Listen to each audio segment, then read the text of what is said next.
Assalamualaikum dan selamat pagi. Hari ini kita nak tengok contoh mengira pendapatan cukai. Mengira pendapatan cukai boleh tengok buku teks muka surat 106 107. Contoh yang pertama, Encik Khairul memperoleh pendapatan tahunan sebanyak 125,300 termasuk allowance. So diberi bahawa allowance berjumlah 12,340 dikecualikan cukai. Kemudian dia memberi derma kepada perpustakaan berjumlah 2,000. So derma ni berada di bawah pengecualian cukai. Kemudian jumlah pelepasan cukai adalah berjumlah 22,500. Jadi hitung pendapatan bercukai Encik Khairul. Jadi jumlah pendapatan tahunan dia perlulah ditolak dengan allowance. Sebab apa? Sebab allowance tidak dikira cukai. So bila jumlah pendapatan tahunan ditolak dengan allowance, dia akan dapat 112,960. Jadi jumlah pendapatan tahunan adalah 112,960. Kemudian ditolak dengan pengecualian cukai sebanyak 2,000 dibayar derma. Kemudian tolak pelepasan cukai sebanyak 22,500. Kemudian pendapatan bercukai dia adalah 88,460. Pendapatan bercukai ni akan dirujuk kepada jadual kadar cukai. Lepas kita kira ni, kita masuk ke jadual kadar cukai.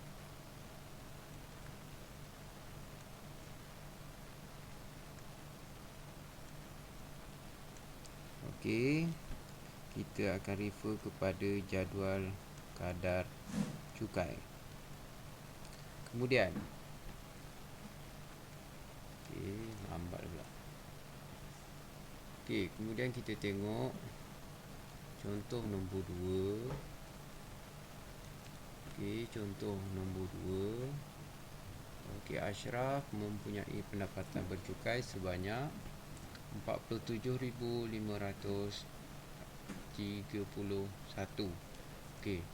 Ini adalah pendapatan selepas ditolak pengecualian cukai dan juga pelepasan cukai.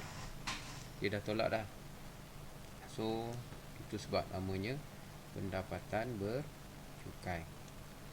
Kemudian dia telah membayar zakat. Zakat 280 ni berada di bawah rebate. Rebate hanya ada 2, iaitu jumlah pendapatan tahunan kurang daripada 35,000 dan juga membayar zakat. Jadi rebate 400 dia dapat tak? Kalau kita tengok jumlah pendapatan tahunan dia 47,531. So dia tak dapat rebate 400 sebab dia dah melebihi jumlah pendapatan tahunan 35,000. Jadi hitung cukai pendapatan yang perlu dibayar oleh Ashraf bagi tahun tersebut. 47,531. Kita boleh tengok jadual kadar cukai. Dia berada antara 35,001 hingga 50,000. Jadi 35,000 pertama, jumlah pendapatan dia 35,000 pertama, cukai yang dikenakan adalah 600. Jadi balance lagi berapa? Balance gaji dia adalah 47,531 tolak dengan 35,000 yang pertama.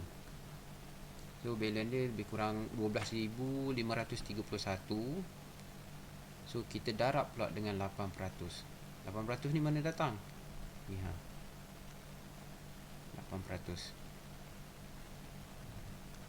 Darab 8%. Jadi pendapatan bercukai seterusnya dia kena bayar adalah sebanyak 1,248 sen. Jadi jumlah pendapatan yang dikena bayar cukai adalah 1,600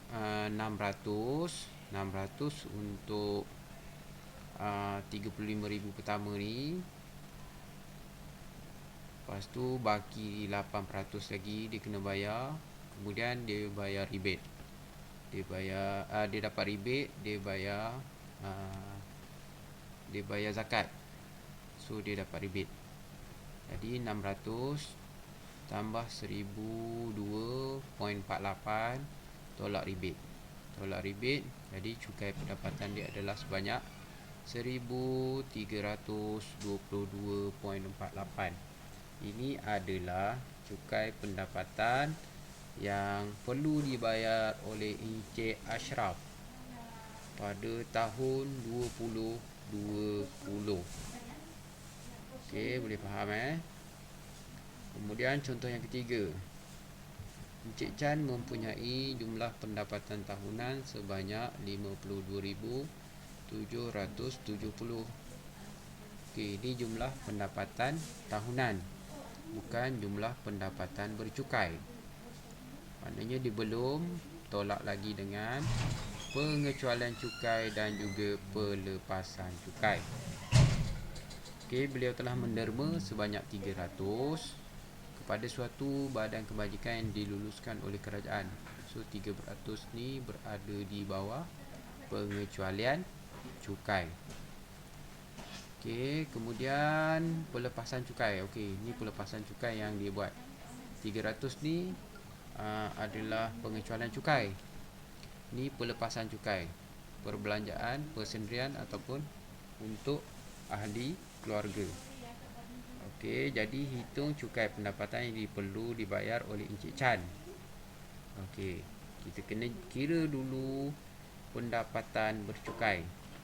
Okey, jumlah pendapatan dia 52,770. Tolak derma, dia telah menderma sebanyak 300. Okey, ini jumlah pendapatan tahunan. Tolak derma, kemudian tolak pelepasan cukai. Ini pelepasan cukai. Dia guna 900 untuk individu, insurans hayat KWSP 5,800, insurans perubatan 1,700, 4,000 iuran pengajian sendiri. So tolak-tolak kamu dapat 31,970. 31,970 adalah pendapatan bercukai. Jadi kita perlu refer kepada jadual kadar cukai. Ini adalah pendapatan bercukai 31,970. Jadi kita perlu refer kepada jadual kadar cukai. Dia dapat tak rebate 400? So berdasarkan jumlah pendapatan bercukai, dia terima, dia akan dapat rebate 400. Kenapa?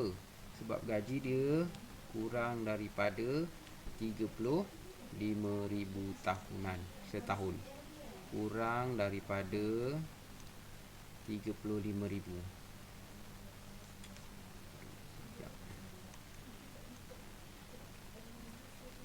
Okey, disebabkan gaji kurang daripada 35,000, jadi dia dapatlah rebate sebanyak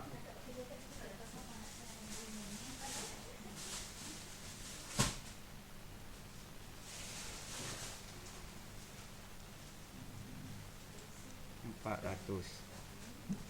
Okey, alright. Okey, 31,970 berada di dalam julat antara 20,000 hingga 35,000. Jadi 20,000 yang pertama adalah cukainya sebanyak 150. Jadi confirm dah dia kena bayar 150.